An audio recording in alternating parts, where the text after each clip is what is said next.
ओम नमो भगवते वासुदेवाय। पुरुषोत्तम मास महात्म्य कथा अध्याय 5 कथारूप सार।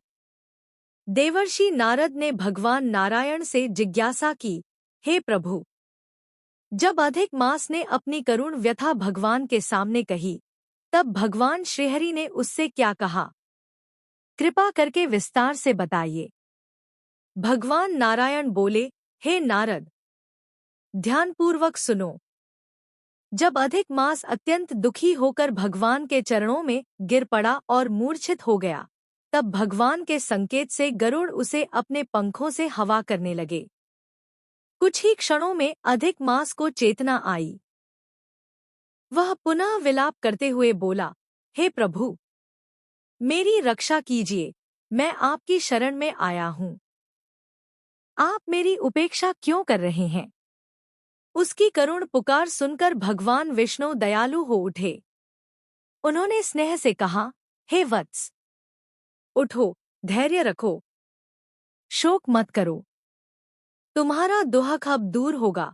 यह कहकर भगवान कुछ क्षण विचार में डूब गए और फिर बोले, हे प्रिय, अब तुम मेरे साथ चलो। मैं तुम्हें उस दिव्य लोक में ले चलता हूँ, जहाँ स्वयं भगवान श्री कृष्ण पुरुषोत्तम निवास करते हैं। वही तुम्हारे दुख का निवारण करेंगे। इसके बाद भगवान विष्णु अधिक मास का हाथ पकड़कर उसे गोलोक ले गए। यह गोलोक अत्यंत दिव्य और अलौकिक स्थान है, जहाँ केवल प्रकाश ही प्रकाश है, जैसे करोड़ों सूर्य एक साथ चमक रहे हों। वह लोक सभी लोकों से श्रेष्ठ, नित्य और परम आनंद से परिपूर्ण है। गोलोक का वर्णन करते हुए बताया गया कि वहाँ की भूमि रत्नों से बनी हुई है, चारों ओर अद्भुत प्रकाश और सौंदर्य व्याप्त है। वहाँ न कोई रोग है, न शोक, न मृत्यु का भय, सिर्फ शांति और आनंद ही आनंद है। उस दिव्य लोक के नीचे बैकुंठ और शिवलोक स्थित हैं, जहाँ भगवान विष्णु और भगवान शिव अपने अपने भक्तों के साथ निवास करते हैं। गोलोक के भीतर एक अद्भुत ज्योति विराजमान है, जो परमानंद का स्रोत है। उसी ज्योति के मध्य में भगवान श्री कृष्ण का दिव्य स्वरूप प्रकट होता है।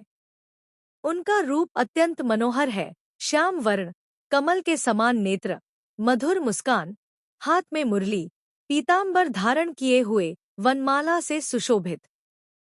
उनके मुख की आभा करोड़ों चंद्रमाओं के समान शीतल और आकर्षक है। भगवान श्री कृष्ण वहाँ रासमंडल के मध्य विराजमान है। चारों ओर गोपियां और भक्तगण हैं। वे पूर्ण परब्रह्म, समस्त सृष्टि के आधार और सभी आनंदों के स्रोत हैं। वे भक्तों पर असीम कृपा करने वाले, निःस्पृह, निर्विकार और सर्वशक्तिमान हैं। भगवान विष्णु अधिक मास को उसी गोलोक में लेकर पहुँचे, ताकि वह स्वयं श्री कृष्ण के दर्शन कर सके और अपनी पीड़ा से मुक्त हो सके। यह दृश्य अत्यंत दिव्य और अद्भुत था। सूत जी कहते हैं, इस प्रकार भगवान नारायण ने यह अद्भुत कथा कहकर कुछ समय के लिए मौन धारण किया। यह सुनकर नारद मुनि अत्यंत उत्सुक हो उठे और आगे की कथा जानने के लिए पुनः प्रश्न करने लगे।